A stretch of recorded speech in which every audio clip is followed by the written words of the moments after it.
தங்கம் வாங்க east Lakshmi jewellers.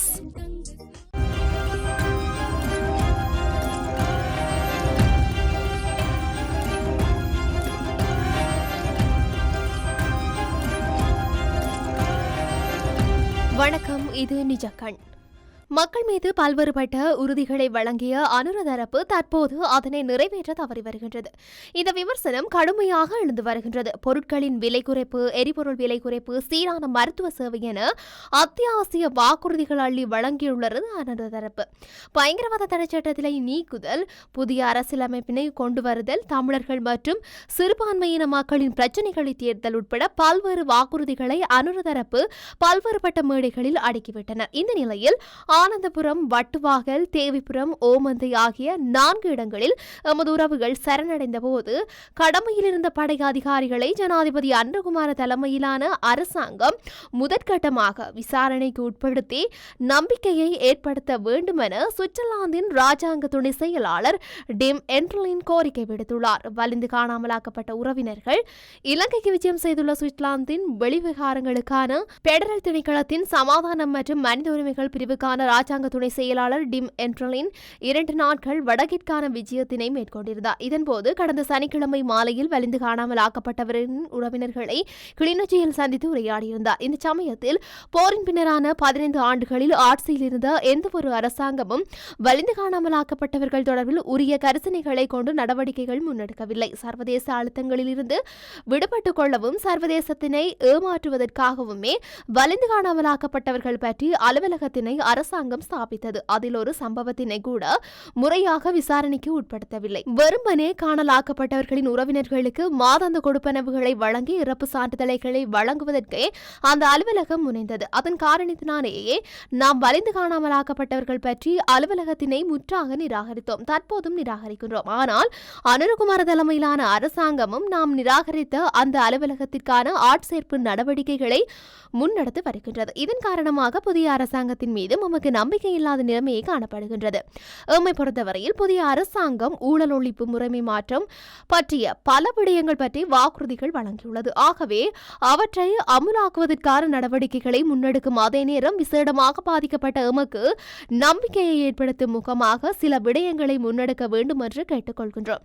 விசேடமாக இறுதிப் போரின் போது எமது உறவுகள் வட்டுவாகல், ஆனந்தபுரம், தேவிபுரம், ஓமந்தை ஆகிய பகுதிகளில் சரணடைந்தார்கள். அவர்கள் தற்போது வரையில் எங்கே சென்றுள்ளார்கள் என்பது எமக்கு தெரியாது. ஆனால் அக்காலத்தில் இந்த 4 பகுதிகளிலும் கடமையாற்றிய படை அதிகாரிகள் தற்போது உள்ளார்கள். அதில் சிலர் உயர் பதவிகளிலும் உள்ளார்கள். ஆகவே நாம் அரசாங்கத்தின் மீது நம்பிக்கை வைப்பதாக இருந்தால் குறித்த அதிகாரிகள் மீது பகிரங்கமாக விசாரணையை ஆரம்பிக்க வேண்டும்.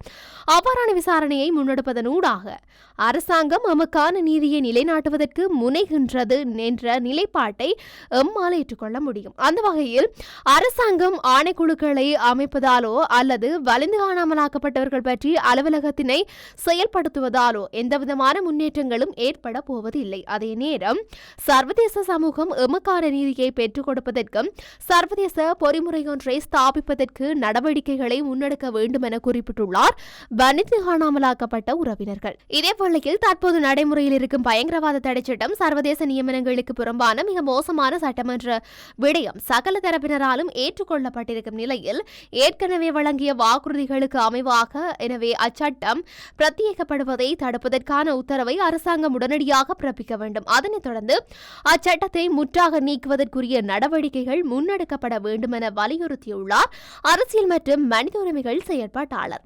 பயங்கரவாத தடை சட்டத்தை முற்றாக நீக்குவதாக தேர்தல் மேடைகளில் வாக்குறுதியளித்து ஆட்சி பீடமேறிய தேசிய மக்கள் சக்தி அரசாங்கம் தற்போது நாடாளுமன்றத்தில் 3/2 பெரும்பான்மை பலத்தை கொண்டிருக்கின்ற போதிலும் இன்னமும் அச்சட்டத்தை நீக்குவதற்கு நடவடிக்கை எடுக்காது குறித்து பல்வேறு விமர்சனங்கள் முன்வைக்கப்பட்டு வருகின்றன. அது மாத்திரமன்றி அண்மையில் வடக்கிலும் தெற்கிலும் இடம்பெற்ற சில கைதிகள் பயங்கரவாத தடை சட்டத்தின் கீழ் இடம்பெற்றதாக வெளியான தகவல்கள் அடுத்து இவ்விமர்சனங்களும் அதிருப்தியும் மேலும் வலுப்பெற்றுள்ளன.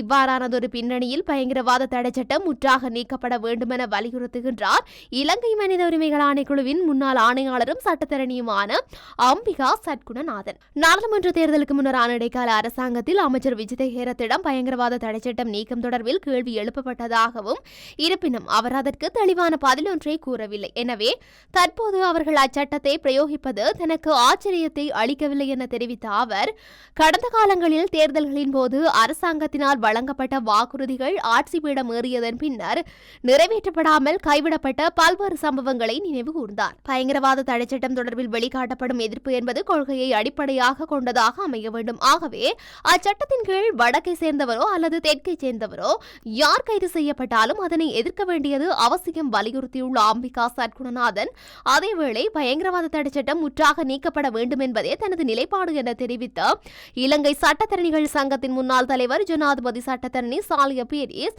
அதனை பதிலீடு செய்வதற்காக கொண்டுவரப்படும் புதிய சட்டம் சர்வதேச சட்டம் மற்றும் மனித உரிமைகள் நியமனங்களுக்கு ஏற்றவாறு அமைய வேண்டியது அவசியம் என குறிப்பிட்டுள்ளார்.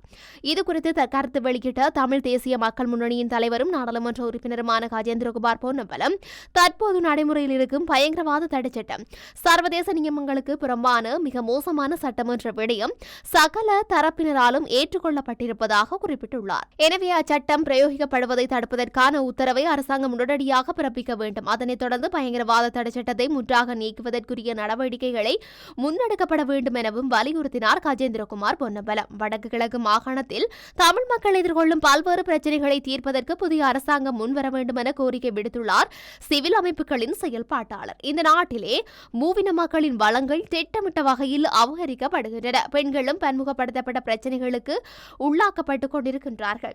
தேசிய பிரச்சினைக்கு இன்று வரைக்கும் ஒரு நிரந்தர தீர்வில்லாத நிலையில் அதற்கான குரலாக தென்னிலங்கையில் இருக்கும் சிவில் அமைப்புகளும் குரல் கொடுக்க முன் வந்திருக்கின்றார்கள்.